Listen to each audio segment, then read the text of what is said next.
Welcome to 99 TV. నేను మూల శ్రీనివాస్. ఇక దేశవ్యాప్తంగా ఎన్నో రకాల సైబర్ నేరాలు జరుగుతున్నాయి. సో రకరకాల వేషాల్లో రకరకాల భాషలతో రకరకాల మోసాలు వెలుగు చూస్తున్న నేపథ్యంలో ఈ మధ్య కాలంలో మరి అసలు మోసం ఎలా చేయాలి, దానికి దారులు ఎలా ఉన్నాయి, దానికి మార్గాలు ఎన్ని ఉన్నాయి, ఎన్ని రకాలుగా చేయాలో అన్ని రకాలుగా అయితే మోసగాళ్ళు మోసం చేస్తూనే ఉన్నారు. సో ఇప్పుడు నా దృష్టికి ఒక మోసం అయితే మరి నాకే మెసేజ్ రావడం కావచ్చు. సో ఆ మోసం పట్ల నేను ఇప్పుడు అవాక్క అయిపోయిన పరిస్థితి. సో ఇంతకీ ఆ మోసం ఎలా జరిగిందనే అంశంలో మరి 99 టీవీ వేదికగా మీకు వివరిస్తాను. కాస్త మీరంతా కూడా జర భద్రంగా ఉండండి. ఈ రోజుల్లో మరి సెల్ ఫోన్ బాగా వాడుతున్నాము. దాని ద్వారా ఫేస్బుక్ కావచ్చు, తర్వాత వాట్సాప్లో కావచ్చు. సో దీంట్లో వచ్చే మెసేజ్లు అన్నిటి విషయంలో అందరూ జాగ్రత్తగా ఉంటే నిజంగా ఖచ్చితంగా మనం అయితే ఆ మోసాల బారిన పడే అవకాశం అయితే తప్పించుకోవచ్చు. సో ఓవరాల్గా నాకు జరిగిన అనుభవాన్ని మీతో షేర్ చేసుకుంటాను. సో ఆ అనుభవం పట్ల మీరు కూడా కొంత అప్రమత్తమై ఉంటే కనుక ఖచ్చితంగా మరి మీ దృష్టికి వచ్చిన మోసాల గురించి నాకు తెలియజేస్తే ఖచ్చితంగా ఆ మోసాల గురించి కూడా నేను కొంత అనలైజ్ చేసి జనాలను అప్రమత్తం చేసే కార్యక్రమం చేస్తాను. ఎందుకంటే ఒక మీడియా మాధ్యమంలో నేను ఒక రిపోర్టర్గా ఉన్నాను కనుక మరి ఖచ్చితంగా నా దృష్టికి వచ్చిన మోసం ఎలా ఉంది, నాకే మరి జరుగుతుందా, ఇది అందరికీ జరుగుతుందా అని అనుకోవచ్చు. ఎందుకంటే ఈ మధ్య కాలంలో మోసాలు చేయడం ఎలా, మరి ఈజీ మనీకి అలవాటు పడ్డ చాలామంది కూడా ఇదే పనితో చాలామందికి మరి ఎక్కడో చీకటి రూముల్లో ఉండి కావచ్చు, తర్వాత ఎక్కడో డార్క్ రూముల్లో ఉండి కావచ్చు. సో ఎలా మోసాలు చేయాలి, ఈజీ మనం ఎలా సంపాదించాలి, జనాలను ఎలా బురిడి కొట్టించాలి, వాళ్ళ అకౌంట్ల నుంచి డబ్బులు ఎలా కొల్లగొట్టాలి అనే అంశంలో జరుగుతున్న మోసాలు, సైబర్ నేరాలకు సంబంధించిన అంశంలో మనం ప్రతిరోజు చూస్తున్నాం. మరి ఇప్పుడు ఒక కొత్తగా వచ్చిన మోసం ఎలా ఉంది, సో దీనికి సంబంధించి మరి మొత్తానికి ఒకసారి చూసే ప్రయత్నం చేద్దాం. సో నా అకౌంట్కు సంబంధించి ఫేస్బుక్కు సంబంధించిన అంశంలో మరి ఇక ఒక వ్యక్తి నాతో చాట్ చేయడం జరిగింది. సో ఆ వ్యక్తి ఎవరో కాదు, డిఎస్పి దుపాకీ కమల్. ఈ డిఎస్పి కమలాకర్ అనే వ్యక్తి మరి ఆయన నాకు ఫ్రెండు. సో ఆయన ఫోటోతో ఇక్కడ మనం చూసినట్టయితే సో ఆయన ఫోటో ఒకటి వాడారు. ఈయన దుపాకీ కమలాకర్, ఈయన ఇప్పుడు డిఎస్పిగా పని చేసి రిటైర్ అయ్యారు. సో ఈయన పేరు మీద మరి నాకు ఒక మెసేజ్ వచ్చింది. ఆ మెసేజ్లో ఫస్ట్ ఎలాంటి సందేశం వచ్చిందో ఒకసారి నేను చూపే ప్రయత్నం చేస్తాను. సో మొత్తానికి దీంట్లో సో ఈ పేరుతోని ఆయన నాకు ఫ్రెండ్ కనుక ఆయన ఫేస్బుక్ను యాక్ట్ చేసిన అతను ఎవరైతే ఉన్నారో మోసం చేయాలనుకునే వ్యక్తి, ఆ మోసం చేయాలనే వ్యక్తి ఎంచుకున్న మార్గం కూడా చాలా విచిత్రంగాను, చాలా ఆశ్చర్యంగాను, చాలా నమ్మబలిగే విధంగా ఉంది. సో అది కూడా నేను చెప్పే ప్రయత్నం చేస్తాను. సో దీంట్లో ఈ దుపాకీ కమలాకర్ అనే పేరుతో నాకు వచ్చిన ఏదైతే మెసేజ్ ఉందో దాన్ని చూసి మరి మొత్తానికి నేను అతనితో చాట్ చేయడం కూడా జరిగింది. సో ఓవరాల్గా ఫేస్బుక్ మెసెంజర్ ద్వారా అతను ఎంచుకున్న మార్గం కావచ్చు, అతను నమ్మించే విధానం కావచ్చు. సో మెసెంజర్లో ఫేస్బుక్ నుంచి వాట్సాప్ చాట్ చేస్తూ కూడా అతను ఇదే పేరుతో నా ఫ్రెండ్ పేరుతో మరి చేసిన మోసం ఎట్లా జరిగింది అనేది కూడా చూపిస్తాను. సో దీంట్లో ఇక ఈ వాట్సాప్ చాట్ ద్వారా కూడా అతను నాకు చాట్ చేయడం జరిగింది. సో మొత్తానికి డిఎస్పి దుపాకీ కమల్ పేరుతో అతని అకౌంట్ ఓపెన్ చేశారా లేకుంటే హ్యాక్ చేశారా తెలీదు. So hi hello send me your contact number అని ముందు send me your contact number అని చెప్పి నాకు మెసేజ్ పెట్టారు. సో అతను నాకు మిత్రుడు కనుక నేను వెంటనే అతనికి మరి నా మొబైల్ నెంబర్ అతను మిస్ చేసుకున్నాడా లేదా అని చెప్పి కూడా నేను నెంబరు పంపలేదు. ఎందుకంటే అతని దగ్గర నా నెంబర్ ఉంటుంది. అయితే తిరిగి మరొకసారి అతను అగంతకుడు నాతో చాట్ చేశాడు. So my friend Sumit Kumar from CRPF camp, he will call you, I forward your number to him. So Sumit Kumar అనే వ్యక్తి సిఆర్పిఎఫ్లో పనిచేస్తాడు, ఆయనకు మీ నెంబర్ ఇచ్చానని చెప్పి మెసేజ్ పెట్టారు. సో దీంట్లో ఈ సిఆర్పిఎఫ్ ఆఫీసర్, సో దీంట్లో అతను సిఆర్పిఎఫ్లో ఆఫీసర్ అని అదే దీని ద్వారా రావడం జరిగింది. సో నేను నిజంగానే సిఆర్పిఎఫ్, అతను పోలీసు, సో నాకు మంచి మిత్రుడు, దగ్గర మిత్రుడు కనుక సో నేనేం చేశానంటే దాంట్లో నా నెంబర్ ఇవ్వడం జరిగింది. సో ఆయన నెంబర్ ఇవ్వని నేను ముందు అడిగాను. అతను నెంబర్ ఇవ్వమని అడిగితే నాకు నెంబర్ రాలేదు. కానీ ఇమీడియట్గా hi hello send me your contact number అని చెప్పి చేస్తున్నారు. ఓకే, నేను ఇక నా నెంబర్ ఇచ్చాను. తర్వాత వాట్సాప్లో అతను చాట్ చేయడం మొదలుపెట్టాడు. ఆ వాట్సాప్లో చూసిన విచిత్రం ఏంటి, ఆయన చేయాలనుకున్న మోసం ఎట్లా అనే అంశం కూడా నేను ఇప్పుడు వివరించే ప్రయత్నం చేస్తాను. ఒకసారి వాట్సాప్ చాట్ కూడా వెళ్దాం. సో వాట్సాప్ చాట్ కూడా నేను ఇప్పుడు ఓపెన్ చేశాను. సో దీంట్లో సుమిత్ కుమార్ పేరుతోని నేను నెంబర్ కూడా సేవ్ చేయడం జరిగింది. సో ఇగో డీపీ కూడా చూసినట్టయితే మనకు సుమిత్ కుమార్ ఇగో నెంబర్ కూడా ఉంది, 8619297633. ఇక మిలిటరీ డ్రెస్లో ఉన్న ఫోటో కూడా యాడ్ చేయడం జరిగింది. సో దీంట్లో మరి అతను ఏ విధంగా ఈ కొత్త తరహా మోసానికి చేయాలని చూశాడు కూడా నేను వివరిస్తాను. సో అతనికి నా నెంబర్ ఫార్వర్డ్ చేసిన తర్వాత ఆయన ఇమీడియట్గా నాకు వాట్సాప్లో కనెక్ట్ అయ్యాడు. హాయ్ హలో అని చెప్పి కూడా ఆయన ఇమీడియట్గా ఈ ఇమేజెస్ పంపడం జరిగింది.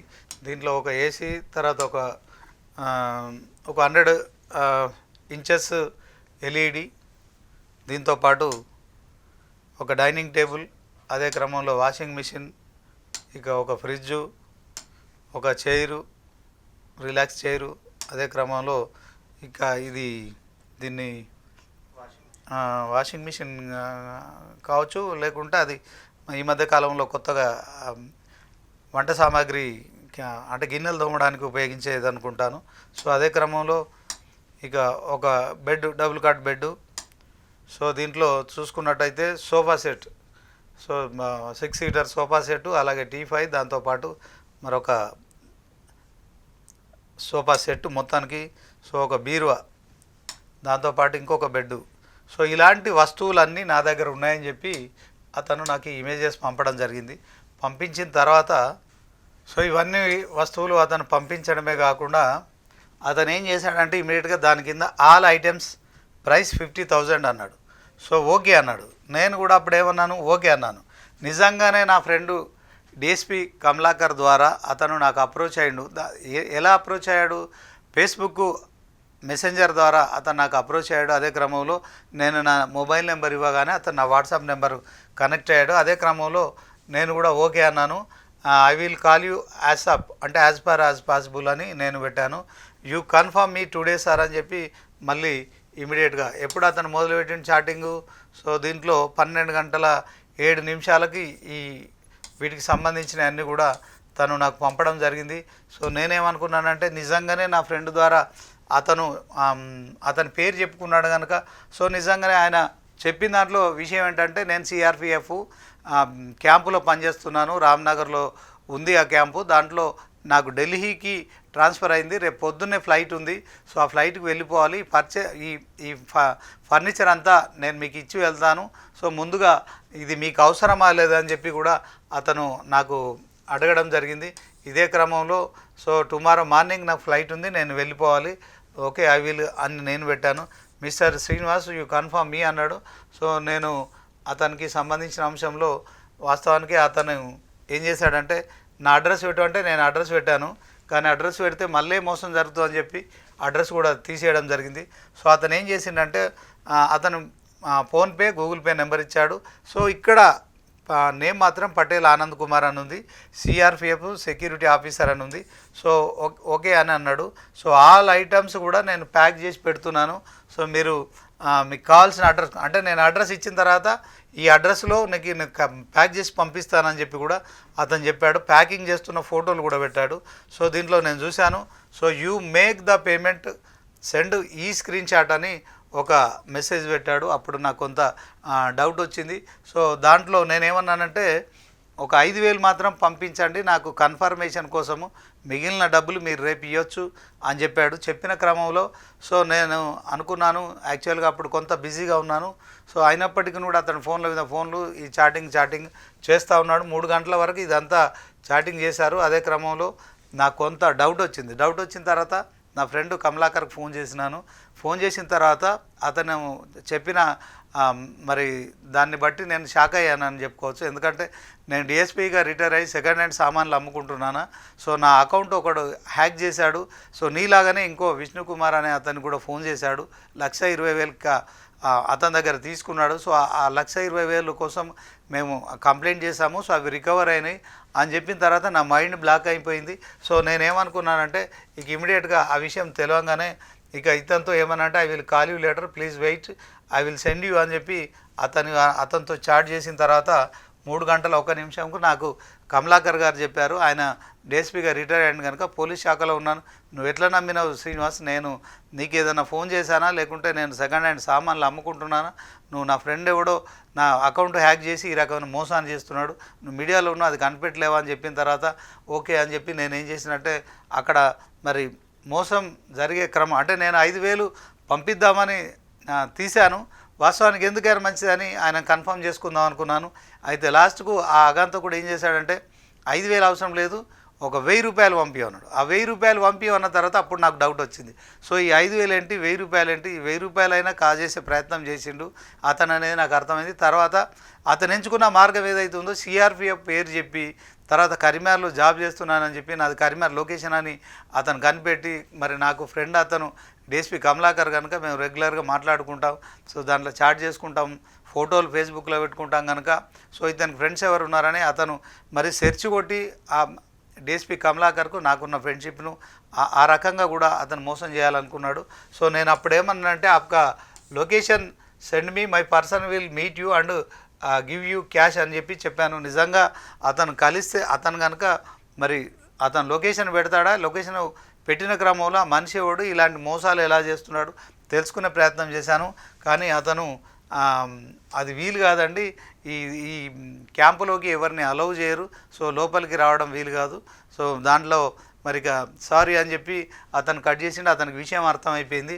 సో దీంట్లో ఇప్పుడు కూడా టు బి ఫ్రాంక్ చెప్పాలంటే ఇప్పుడు 2 గంటల 50 నిమిషాలకు హాయ్ అని పెడితే అతను కూడా ఎస్ బోలో అన్నాడు. సో వేర్ ఆర్ యూ అంటే జమ్మూ అండ్ కాశ్మీర్, జమ్మూ అండ్ కాశ్మీర్లో అతను ఉంటున్నానని చెప్పాడు. సో అంటే సిఆర్పిఎఫ్కి సంబంధించిన వాళ్ళు ఎక్కువ జమ్మూ కాశ్మీర్లో ఉంటారు, సో అక్కడ ట్రాన్స్ఫర్ అయిపోయానని చెప్పి మరి సుమారు ఒక 4 లక్షల విలువైన వస్తువులు ఆ ఇమేజెస్ వాడి దాన్ని ప్యాకింగ్ చేస్తున్నట్టుగా కూడా చూపించి ఒక కొత్త తరహా మోసానికి పాల్పడ్డాడు. సో నిజంగా ఇలాంటి మోసాల పట్ల అప్రమత్తంగా ఉండాలని చెప్పి ఇదంతా మీకు చెప్పడం జరుగుతుంది. సో దీంట్లో మరి మీరు కూడా తస్మాత్ జాగ్రత్త. మోసాలు చేసేవారు రకరకాల పద్ధతుల్లో మోసం చేస్తున్నారు. సో ఇలాంటి ఆకర్షణీయమైన మోసం ఇదొక కొత్త రకమైన మోసం. సో ఇప్పటికే చాలామందికి ఇలాంటి మోసాల బారిన పడి ఉండుంటారు. సో దీన్ని నేను కూడా చాలామంది అంటే కరీంనగర్లో నాకు తెలిసిన వాళ్ళకు కూడా చెప్పిన నేపథ్యంలో వాళ్ళు కూడా చాలా ఆశపడ్డారు, నేను కూడా ఆశపడ్డాను. సో ఈ వస్తువులన్నీ కూడా చాలా బాగున్నాయి, టీవీ కావచ్చు, అలాగే సోఫా సెట్ కావచ్చు, వాషింగ్ మిషన్తో సహా, ఏసీతో సహా, డైనింగ్ సెట్తో సహా వీటన్నిటికీ మనం కొనుక్కోవాలంటే మినిమం ఒక 4 లక్షల రూపాయలు అవుతాయి. కానీ అతను కేవలం 50,000 రూపాయలకి ఇస్తున్నాడు. సో అక్కడి మరి ఢిల్లీకి వెళ్ళేవాడు ట్రాన్స్పోర్ట్ ఛార్జెస్ ఎక్కువైతే కనుక చాలామంది కూడా మరి వాళ్ళ వస్తువులు వాడుకున్న వస్తువులు అమ్ముకొని సెకండ్ హ్యాండ్లో అమ్మడం సహజమైన ప్రక్రియ. కానీ దీంట్లో మోసం అయితే ఒకటి ఉంది, అది గమనించి తస్మాత్ జాగ్రత్త అందరూ కూడా. సో 99 వేదిక ద్వారా నేను చెప్తున్నాను. సో ఇలాంటి మోసాలు కూడా మీకు ఇంకేమైనా జరుగుంటే నాకు చెప్పండి, వాటి పట్ల కూడా మన జనాల్ని అప్రమత్తం చేయాలి, మనందరం కూడా అప్రమత్తంగా ఉండాలి. ఇప్పటికీ ఇతను కూడా ఏం చాట్ చేస్తున్నాడంటే జమ్మూ అండ్ కాశ్మీర్లో ఉన్నా అన్నాడు. సో నేను ఇంకా వాట్ అబౌట్ యువర్ ఫర్నిచర్ అని ఇందాక కూడా చాట్ చేస్తే కరీంనగర్లోనే ఉన్నాయి, ఓకే సేల్డ్ అని నేను అమ్ముడు పోయినాయని చెప్పి అడిగితే నో అన్నాడు. వై అంటే అతను మరి యూ గివ్ మీ ఓన్లీ 1,000, నేను ఇక 1,000 ఇవ్వలేదు, మరి అతనికి ఎవరిచ్చారు ఆ 1,000, remaining payment after delivery. So you confirm me your think. So 1,000 రూపాయలు ఎవరి దగ్గరనో, నా పేరున్న వాళ్ళ దగ్గర ఎవరి దగ్గరనో వేసినట్టున్నాడు. సో ఇది మోసం. ఇట్లాంటి మోసాలు చూసిన క్రమంలో సో దీంట్లో మరి నేనైతే 1,000 రూపాయలు పంపలేదు, ఎందుకంటే అది 5,000 అడిగిన వాడు 1,000 రూపాయలు అడిగిండు. ఆ 1,000 రూపాయలు అడిగిన దాంట్లో ఇంకా కాసేపు అయితే 500 అడుగుతాడు. సో ఇట్లా చాలామందిని మోసం చేయాలనే ఆలోచనతోని సో ఇట్లా వాట్సాప్ చాట్ కావచ్చు, ఫేస్బుక్ల ద్వారా చేస్తున్న మోసాల విషయంలో ఒకసారి ఎవరి పేరుతో మోసం చేస్తే వాళ్ళని కన్ఫర్మ్ చేసుకుంటే ఈ మోసాల బారిన పడకుండా మనం ఖచ్చితంగా ఉంటాం. సో దీంట్లో ఇతనికి నేను ఇప్పుడే మెసేజ్ పెడతా, send me my money back please అంట. అతనికి నేను పంపలేదు, మరి అతను ఏం రిప్లై ఇస్తాడో చూడాలి. సో మరి సిఆర్పిఎఫ్ ఆఫీసర్ ఇంత తొందరగా రెస్పాండ్ అవుతున్నాడు. Okay, send me my money అని నేను మెసేజ్ పెట్టాను. సో అతను ఏం పెడతాడు వెయిట్ చేసి చూద్దాం. సో నిజంగా ఇట్లాంటి మోసాలు అంటే మోసం చేసే వాళ్ళకు కొత్త పద్ధతులు ఉంటున్నాయి. సో దీంట్లో చూసుకున్నట్టయితే సుమిత్ కుమార్ ఒక ఆర్మీ ఫోటో అయితే పెట్టాడు, మరి ఆ ఫోటో ఎవరితో పాపం, మరి అతను కూడా మరి దీంట్లో మరి ఇది నిజమా అబద్ధమా అని తెలుసుకునే క్రమంలో మరి ఆర్మీ సిఆర్పిఎఫ్ పేరు చెప్పి చేస్తున్న మోసం అయితే నిజంగా ఒక కొత్త తరహా మోసం. ఈ మోసం విషయంలో మరి అతను ఇంత ఫాస్ట్గా అంటే ఆర్మీ సిఆర్పిఎఫ్లో పనిచేసే మరి వ్యక్తి ఎంతో బిజీగా ఉంటాడు. సో దీంట్లో ఇలాంటి మోసాలు చేయడానికి సిఆర్పిఎఫ్ అధికారులను కూడా వాడుకుంటున్నట్టు కూడా స్పష్టమవుతుంది. దాంట్లో పోలీస్ శాఖను కూడా ఇన్వాల్వ్ చేస్తున్నారు. పోలీస్ శాఖకు సంబంధించిన వ్యక్తుల ఫేస్బుక్ అకౌంట్లు హ్యాక్ చేయడం కావచ్చు. మొత్తానికి ఇది నిజంగా మరి మోసాలు చేసే వారిలో కొత్త పంతాగా మనం చూసుకోవచ్చు. సో అతను ఇంకా మెసేజ్ రావట్లేదు, డబ్బులు పంపించమన్నాడు కనుక అతను డబ్బులు పంపించాడు, తర్వాత దానికి రిప్లై అయ్యాడు. సో ఇలాంటి మోసాలు జరుగుతున్నాయి కనుక సోషల్ మీడియాలో బాగా యాక్టివ్గా ఉండేవాళ్ళు కావచ్చు. తర్వాత మరి ఏదైతే మరి ఇట్లాంటి మోసాల పట్ల అప్రమత్తంగా లేకపోతే ఖచ్చితంగా పర్సులు ఖాళీ అవుతాయి కనుక సో అన్నెసెసరీగా అన్వాంటెడ్ అంటే అన్నోన్ పర్సన్స్తో ఇబ్బందులు పడే కంటే ఇట్లాంటి జరుగుతున్న మోసాల విషయంలో కూడా అందరూ అప్రమత్తంగా ఉండాలని కోరుతున్నాను.